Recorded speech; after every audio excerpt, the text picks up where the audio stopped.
I've been involved in filming a television series called Coast for about 10 years now.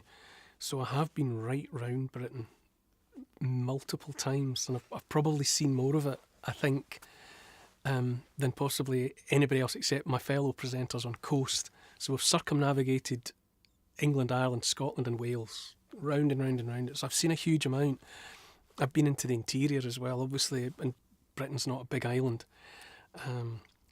There are not many parts of it that I could readily think of that I haven't seen. Obviously, I haven't ticked off every town and every village, and I haven't climbed every hill. I suppose if I was getting backed into a corner about what I feel I really should do, is I should do more of the Munros. That's the hills in Scotland that are over 3,000 feet high. I think, I don't know what it was at the last count. There's 280 of them or something, and I really ought to go and drag my wife and kids up more of those, because I haven't looked out at enough of Scotland from the summits of those hills. So maybe I should start Munro bagging, as they call it. Over the last few years, I've been enjoying exploring the west coast of Scotland and all of the islands, the Inner Hebrides that lie off it. And it's becoming slightly obsessive now. So I want to head up there and explore more of the islands, go to islands that I haven't been to yet. So I've been to Arran, which is utterly beautiful, and kayaked along the coast there with seals swimming around us as a family. My kids love this as well. We've been to Mull, we've been to Iona, but there are so many more islands to go and look at. So yeah, that's the bit that I'm focused on exploring at the moment.